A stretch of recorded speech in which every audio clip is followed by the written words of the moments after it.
Napakapalad natin kung tayo'y merong mga ina. Bakit? 3 dahilan. Una, dahil sa nanay mo, nagkaroon ka ng buhay. Hindi ka magiging tao kung wala kang nanay. Hindi naman po tayo bula. Hindi naman po tayo sulpot. Hindi po totoo yung sinasabi ng matatanda na pinulot ka lang sa dumi ng kalabaw. Tao ka dahil mula ka sa isang tao. Ang tao hindi magiging tao kung wala siyang nanay. Amen? At kaya nandyan ka, anong ibig sabihin? Pinili ka ng nanay mo. Pinili niya na magtiis sa hirap, sa dusa ng paglilihi. Ang hirap po kaya na naglilihi. Kayo pong mga nanay, kayong makakasagot niyan. Kung ano yung pagdurusa na nagdadalang tao ka, nahihilo ka, nagsusuka ka, nagkakasakit ka, pagkatapos pag nanganak ka pa, hindi mo ma-describe yung sakit. Pero tiniis lahat yan ng ina. Bakit? Dahil sa pagmamahal niya sa kanyang anak. Pwede ka naman ipalaglag, di po ba? Pero kaya lumabas ka dahil pinili ka ng nanay mo na mabuhay ka dito sa mundo. Utang na loob mo yon sa iyong ina. Amen? Pero pangalawa, mapalad po tayo. Kung meron tayong mga ina, bakit? Kasi ibig sabihin may nag-alaga sa iyo. Walang makakapagtiis na tao sa iyo kung hindi ang iyong ina. Kahit na sabihin mo, nagtatampo pa siya sa iyo. Uwian mo yan, lapitan mo yan. Mawawala ang galit niya sa iyo. Buksan mo man ang puso ng ina. Sinong nandyan? Di ba wala kung hindi ang pangalan ng kanyang mga anak? Anong kasabihan? Sa likod daw ng isang bata na nakangiti ay isang ina na lumuluha. Sa likod ng isang batang malusog ay isang ina na nagpakagutom. Sa likod ng isang bata na maayos ang kanyang damit ay isang ina na nagpagod para maglaba at plantsahin ang damit ng batang yan. Walang ibang makakapagmahal sa iyo kung hindi ang iyong ina. Mas mahal ka ng nanay mo kesa sa mga kaibigan mo, kesa sa mismo asawa mo. Hihiwalayan ka't hihiwalay ang asawa mo pero hindi ka matitiis ng iyong ina. Amen? Pero pangatlo, mapalad tayo kung meron tayong mga ina. Kasi ibig sabihin, merong humubog ng ating pagkatao. Hindi ko po alam kung na-realize niyo to. Lahat ng karanasan natin, lahat ng unang karanasan natin dito sa mundo, galing sa ating mga ina. Ano po ang unang kwarto nyo dito sa mundo? Hindi po bang sinapupunan ng nanay mo? Anong unang pagkain mo? Hindi ba ang gatas ng nanay mo? Anong unang sasakyan mo? Hindi ba ang bisig, ang kamay ng nanay mo na ikaw ay binubuhat-buhat kahit saan ka pumunta? Sinong unang guro mo kung hindi ang iyong nanay? Sinong unang kaibigan mo? Walang iba kung hindi ang iyong ina. Nung maliit ka, nire-report mo sa kanya, kinekwento mo lahat na nangyari sa eskwela. Pagkatapos mo maglaro, siyang best friend mo. Sinong unang doktor natin? Di ba walang iba kung hindi ang ating mga nanay? Anong unang thermometer natin? Di po ba ang daliri niya, isusundot dun sa iyong kilikili, titignan kung ikaw ay may lagnat? Yan ang pinaka-advanced sa thermometer. Walang comparison sa mga thermometer, mga advanced sa thermometer, ang palad ng iyong ina. Di po ba? Idadampi lang sa iyong noo, titignan, may lagnat ka.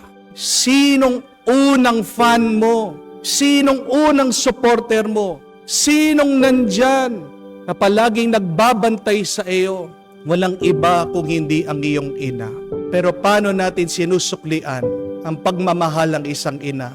Madalas tayo pa ang nagiging dahilan ng kanilang lungkot at kanilang pagluha. Mga kapatid, naway tanawin nating utang na loob sa ating mga nanay. Tayo'y naging tao dahil sa kanila. Mapalad tayo, yan ay pasalamatan natin araw-araw. Mapalad tayo, bakit?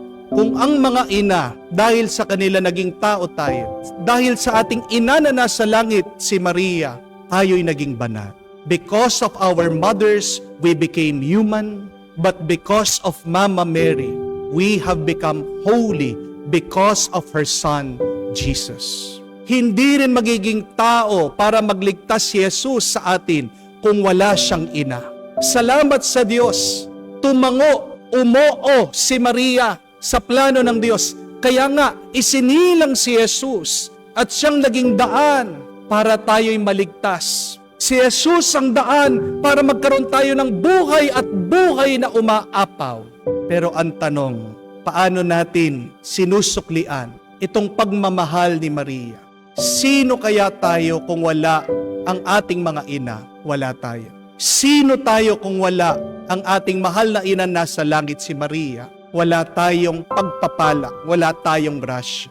Ano po bang kagustuhan ng bawat isang ina? Hindi po ba yung makita lang nila ang kanilang mga anak ay masaya at mabuti?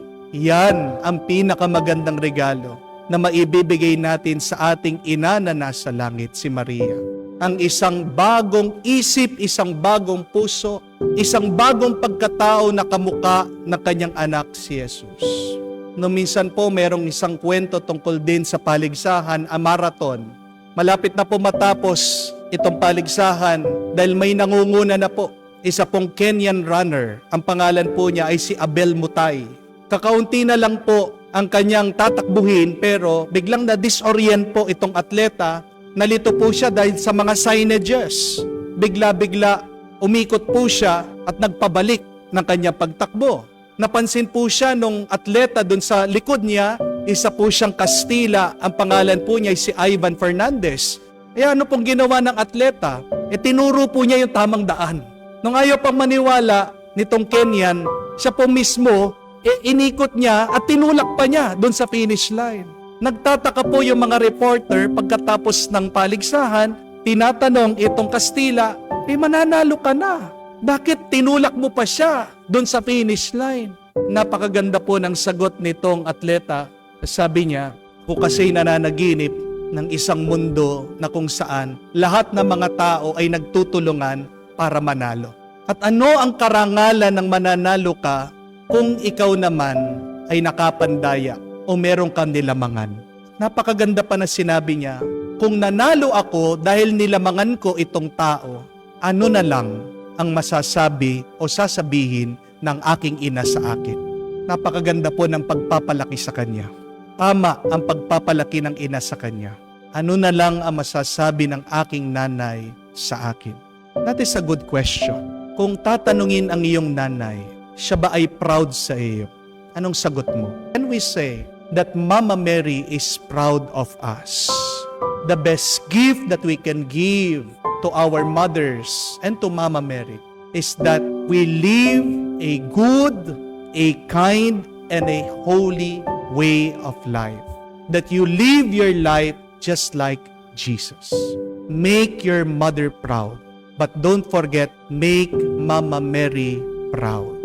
At di ba, wala na pong ibang pinakamasarap na salita na maririnig mo sa iyong ina. Dalawa. Una, ang marinig mo, mahal kita. I love you. But the second sweetest word coming from a mother is, I am proud of you. Anak ko yan. Yan po yung nakakataba ng puso. Ang makita mo at maramdaman mo na pinagmamalaki ka ng iyong ina. Anong sagot? Masasabi ba natin sa estado kalalagayan ng ating pamumuhay ngayon, mapagmamalaki ba tayo ng ating mga ina? Mapagmamalaki ba tayo ng ating ina sa langit, si Maria? Kung hindi, magdasal tayo at mangako ngayon. Bilang pasasalamat sa walang sawa niyang pagdarasal sa atin, bilang pasasalamat sa palagi niyang pakikiusap sa Diyos para tayo basbasan, sabihin natin, Mama Mary, tanggapin niyo po ang pagnanais naming maging kamukha ng iyong anak, pagnanais maging mabuti at banal. Itong aming pasasalamat sa iyo ngayon at magpakailanman.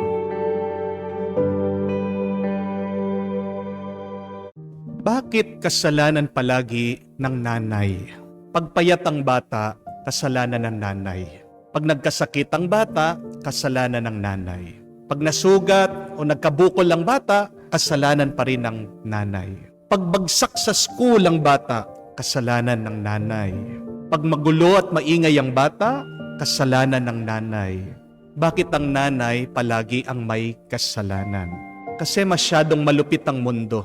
Kahit na hindi perpekto ang mundo, kadalasan ng mga tao hindi rin perpekto, pero gusto natin lahat ng tao sa buhay natin perpekto. Hindi ba kalupitan ito?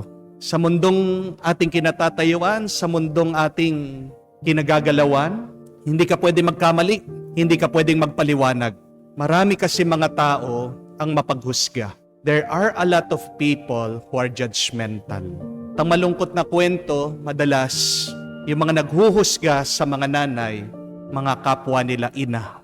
Oo, nagkakamali ang mga ina. Pero hindi naman ibig sabihin, pag meron silang pagkukulang, na hindi na sila gumagawa ng mabuti. Napabaya na sila, na wala na silang ginagawa na tama para sa kanilang mga anak. Dahil ang totoo, hindi naman natin nakikita yung kanilang pagod. Hindi natin nakikita ang kanilang sakripisyo. Araw-araw, may bigat, may hirap, may pagsubok na hinaharap ang isang ina. Di po ba ang pagiging ina ay ang trabahong walang pahinga, wala ding sweldo? Pero paano natin binabayaran ang kanilang pagpapagod, ang kanilang pagsisipag? Kadalasan sa negatibong pamamaraan. Imbis na pasalamatan, nagrereklamo. Imbis na gantimpalaan, pinagtatampuhan. Imbis na mahalin, sumasakit pa ang ating loob sa kanila. Hindi natin nakikita ang mga paghihirap ng isang ina, pero hindi ibig sabihin na hindi sila nahihirapan. Totoo po, walang perpektong nanay, pero tandaan natin, palaging perpekto ang kanilang pagmamahal. Please remember that no mother is perfect, and yet all mothers have a perfect love. Ang tanong, ano ba naging kasalanan ni Santa Monica? Bakit napariwara ang kanyang anak, si Agustin? Napakadeboto niyang Kristiyano, si Santa Monica. Pero kahit na tapat siya sa Diyos, kahit na wala siyang tigil sa pagsunod sa kagustuhan ng Panginoon, anong naging bunga ng kanyang pananampalataya? Anong nangyari sa kanyang anak? Naging matigas ang ulo, naging addicted sa kasalanan, nagkaroon pa ng anak sa labas. Hindi ba siya naging mabuting nanay sa kanya? Bago natin husgahan si Santa Monica, bago natin sabihin na isa siyang napakasamang ina, bakit hindi natin tignan kung ano naman yung mga mabuti na kanyang ginawa para sa kanyang anak, si Agustin? Una, binigyan niya ng kalayaan ng kanyang anak. Naniniwala si Santa Monica na ang kalayaan ng tao ay isang regalo. Hindi niya pinilit si San Agustin na gawin yung gusto niya, pero nirespeto niya yung kalayaan niya, yung desisyon niya. Ginalang niya kung ano yung gusto niyang gawin sa buhay niya. Mali man ito, baluktot man ito, hindi man ito ayon sa kagustuhan ng Diyos. At anuman ang pinili ng kanyang anak, nandun pa rin siya, sumusuporta, minahal pa rin niya ang kanyang anak. Ang pagmamahal ni Santa Monica ay kamukha ng pagmamahal ng Diyos. Pero pangalawa, hindi tumigil sa pagdarasal sa pananalangin si Santa Monica para sa kanyang anak. Ilang taon siyang nanalangin. For 17 years, she prayed for the conversion of her son. Tayo mainipin tayo. Tayo agad tayong nagsasawa. Tayo agad tayong nasisiraan ng loob. Pero ang taong nagmamahal, siya lang ang taong kayang magtiis. Di po ba?